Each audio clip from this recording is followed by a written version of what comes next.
When you get married, the natural expectation, yes, is to get pregnant. But here's my disclaimer: pregnancy or children does not keep a marriage. I'm going to say that again.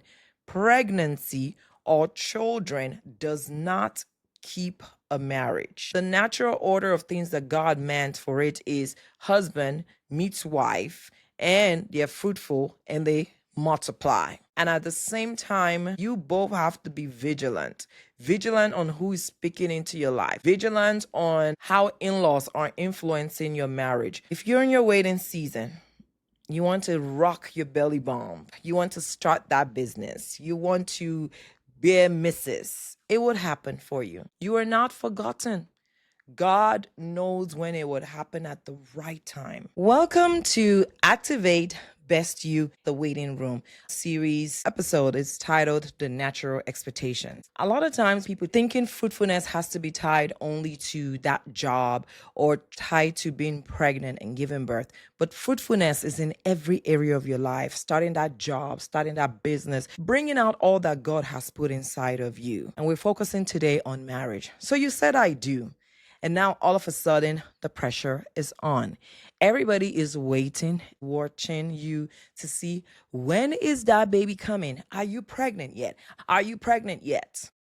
If that's you, this video is for you. If you're new here, welcome. I want you to follow me, subscribe. I would like you to review this episode and let me know what hit you, what resonated with you. Did you just get married? Let's do a shout out for you for your wedding anniversary.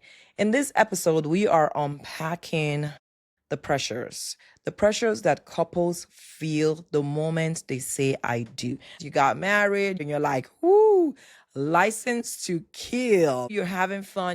I don't know if the thought of being pregnant comes to your mind. At least for me, it did not.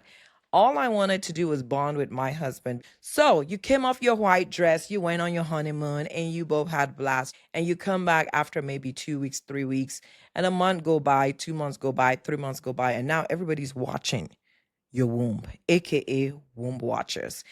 I remember when I came back, like 3 months later, a lady pulled me over at church, one of the Christian mothers, and she's like, "So when are we expecting the good news?" And I'm looking at her like, "What are you talking about?" And she gestured to my belly. So I'm Nigerian, right? And where we come from, we use a lot of head gestures and eyes. Nigerians in the house, shout out if you know what I'm talking about. And she's gesturing me. And I'm thinking, lady, I just got married and I'm still trying to enjoy my role and my position as a wife and getting to learn my husband. I was puzzled by that question. I think that was the first time being married that I started feeling that pressure, that, oh my goodness, is this what people are expecting? And I don't think it's only her that probably was saying that. It must have been she had the guts to come to me. I told her, I said, God will do it in his time. And I walked away. But I went back home and I told my husband, and my husband laughed about it because he and I had agreed that we would wait a year before we started trying to get pregnant or have a baby because we wanted to learn ourselves and also wanted to make sure that we set up things for us and our children in place before the baby comes. Because people dabble into having kids without getting ready for the kids. So we were just enjoying ourselves. And I believe that first year foundation is what helps sustain us in the waiting season because we had built that foundation solid with each other. We had learned to be each other's best friends. We met within 6 months, we were already engaged and we got married within a year. That more 1 year solidify everything and helped us because I don't know how we would have made it if we had not bond with each other. And it's getting me emotional because the waiting season is hard. The pressure from outside makes it harder for the couples. So let me get myself together. So we were waiting for a year and we used that time to bond. We used that time to set our rules in terms of everything, chores, finances, like really, really got time to dig it in deep for our home specifically. Not what my mama said, not what my daddy said, but just to build our foundation. And that helped us out a whole lot. I'm here to tell any couples out there who are in their waiting season or who are ready to have kids and it's not happening yet because the natural expectation is as soon as you get married, 6 months later, you have a baby. You're seen. And not to disqualify those people who have it happen for them that way. That's great. And that's amazing. No path when it comes to marriage is the wrong path, as long as both couples and God is involved. Before we go further, I want to use this opportunity to say a shout out. So, we are going to be having birthday shout outs. If your birthday falls in any day of the month, send us an email so we can give you a birthday shout out. So, I'm giving a birthday shout out today to Lola. Lola in Texas. We say happy birthday. Woo-hoo. And I want to wish a happy birthday also to Sylvia. Sylvia, happy birthday. I wish you many more years and that all of your life endeavors will come true. And that if you're in your waiting season, that the Lord would teach you what you need to learn in that waiting season, that you would come out of it. In Jesus' name, amen. Send us your birthdays so we can give you a shout out in our video. So, back to our episode. When you get married, the natural expectation, yes, is to get pregnant. But here's my disclaimer. You want to learn each other as couples. I've come to learn that pregnancy or children does not keep a marriage. Some people got married because they were pregnant before, so they had to do the right thing by the children. Great, it worked out for them.